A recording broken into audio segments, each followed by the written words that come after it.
सकाळी सकाळी फोनची रिंग वाजली आणि त्यामुळे मला अर्ध जाग आली। मी अर्ध झोपेतच म्हणालो, अरे यार, इतक्या सकाळी कोण फोन करते? मी अर्ध जागे होतो। झोपेतच बडबडत फोन सायलेंट करून पुन्हा झोपी गेलो। पुढे काही वेळानंतर मला जाग आली आणि मग मी लगेच माझा मोबाईल हाती घेऊन तो पाहिला, तर त्यावर माझ्या मित्राचे म्हणजे शिवमचे 4-5 मिस कॉल आले होते। खरं तर तो सहसा असा फोन करत नाही। मी त्याला लगेच कॉल बॅक केला। मी काही बोलणार तोच तो लागलीच म्हणाला, अरे महेश, लवकर आपल्या स्टँडवर ये, कारण आपल्याला डेहनकर हॉस्पिटलला जायचंय। खरं तर ते नाव ऐकूनच शरीरातून एक विजेची लहर जावी अशी क्षणिक भीती माझ्या शरीरात निर्माण झाली। खरं तर तुम्हाला वाटेल हॉस्पिटलचे नाव ऐकून घाबरण्यासारखे काय आहे, पण गेल्या काही दिवसात जे काही घडत होतं आणि ऐकायला मिळत होतं त्यावरून मला भीती वाटणं साहजिक होतं। काही महिन्यांपासून त्या हॉस्पिटलमध्ये असणाऱ्या बऱ्याच माणसांचा मृत्यू झाला होता। कारण काही असले तरी मृत्यू झालेल्या माणसांची छाती फाडलेली असायची व त्यांच्या शरीरात हृदयच नसायचे। खरे कारण अजूनही कळले नव्हते की हे कोण करते। तसे तिथल्या काही लोकांच्या म्हणण्यानुसार त्या परिसरात एक अमानवीय शक्ती आहे, जिला माणसाच्या हृदयाची चटक लागली आहे आणि ती शक्ती हे सगळं करते आहे। पण माझ्यासारख्या शिकल्या सवरलेल्या मानवाला या सगळ्यावर विश्वास ठेवणे अशक्यच होते। पण तरीही कुठेतरी मनात शंकेची पाल चुकचुकते ना, तसंच काहीसं मला होत होतं।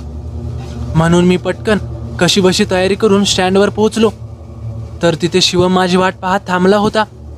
पुढे आम्ही तडक हॉस्पिटलला गेलो, पण आम्ही तिथे का आलोय हे मला अजूनही माहीत नव्हतं। त्यामुळे शेवटी न राहून मी शिवमला हळूच बाजूला नेऊन विचारलं, तर त्याने सांगितलं की आमचाच दुसरा एक मित्र आदित्य, त्याचा अपघात झालाय आणि अजून तो शुद्धीवर आला नाही। आमचं बोलणं चालूच होतं, तेवढ्यात एकाएकी माझं लक्ष समोर गेलं, तर त्याचे आईवडील तिथेच बसून खूप रडत होते। पुढे मी त्यांच्याजवळ त्यांना धीर देत शांत केले। त्यात दिवसभर आम्ही तिथेच थांबलो। पुढे संध्याकाळ होत आली होती, त्यामुळे मी आदित्यच्या आईवडिलांना सांगितले की तुम्ही घरी जाऊन आराम करा, मी आणि शिवम थांबतो इथे। कारण दिवसभराच्या धावपळीमुळे तेही थकले होते। पण आम्ही थांबतो म्हटल्यावर त्यांना जरा हायसे वाटले। पुढे शिवमने बाजूच्या हॉटेलमधून आम्हा दोघांसाठी जेवण आणलं आणि आम्ही ते उरकून बाहेर गप्पा मारत बसलो होतो।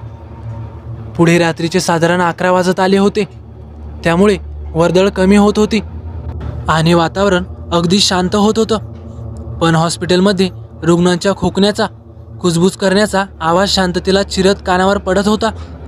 मी बसून बसून आता फार कंटाळून गेलो होतो, म्हणून शिवमला म्हणालो की मी जरा बाहेर पाय मोकळे करून येतो, तू इथेच बस।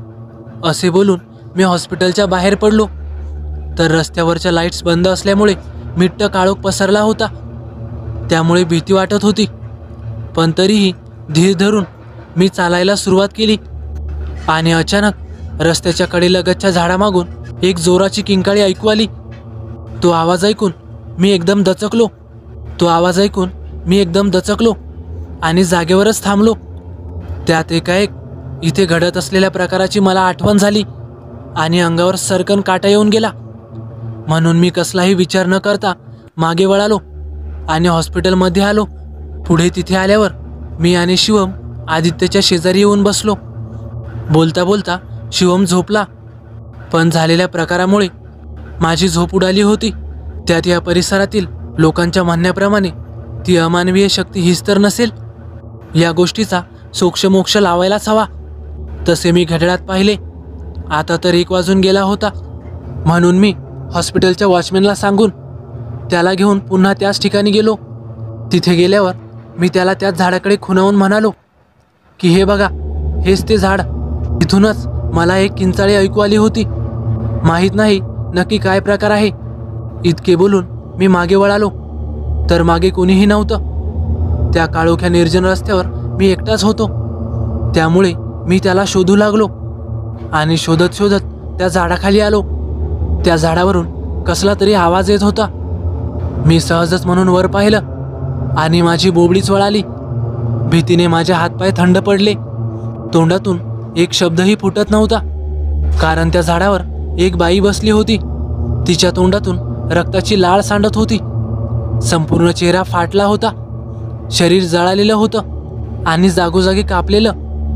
हातांची नखं लांबलचक एखाद्या धारदार सुरीसारखी भासत होती. ती बाई त्या झाडाच्या फांदीवर एका माणसाच्या छातीवर बसली होती. ती बाई त्या झाडाच्या फांदीवर चक्क एका माणसाच्या छातीवर बसली होती. काहीतरी खात होती.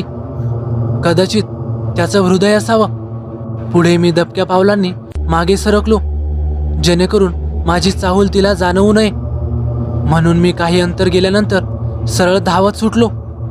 तर समोर हॉस्पिटलचं गेट दिसत होतं. पण तितक्यात मला ठेच लागली आणि मी खाली पडलो. तोपर्यंत त्या बाईला माझ्या असल्याची चाहूल लागली असावी. अतिशय वेगाने ती सरपटतच माझ्या दिशेने येऊ लागली.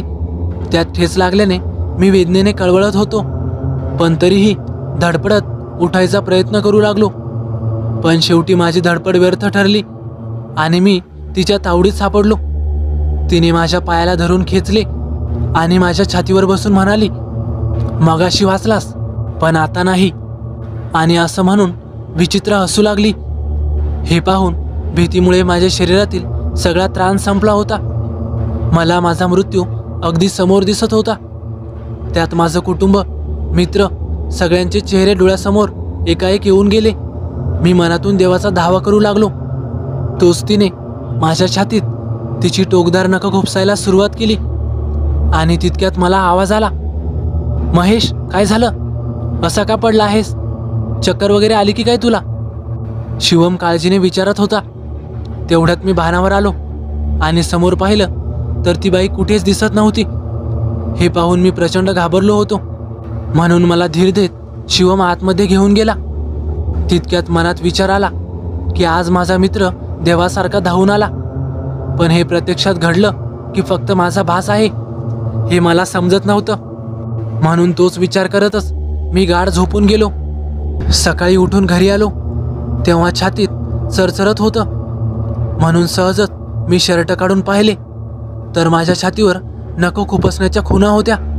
म्हणजे रात्रीचा प्रकार खरा होता. तर नुसत्या या विचारानेच माझ्या अंगावर सरकन काटे येऊन गेले. तर मित्रांनो, कसा वाटला तुम्हाला अनुभव? आवडल्यास नक्की लाईक करा, कमेंट करायला विसरू नका. आणि हो, आपल्या चॅनलला आतापर्यंत सबस्क्राईब केलं नसेल तर नक्कीच सबस्क्राईब करा. तर चला भेटूया पुढच्या व्हिडिओत. धन्यवाद.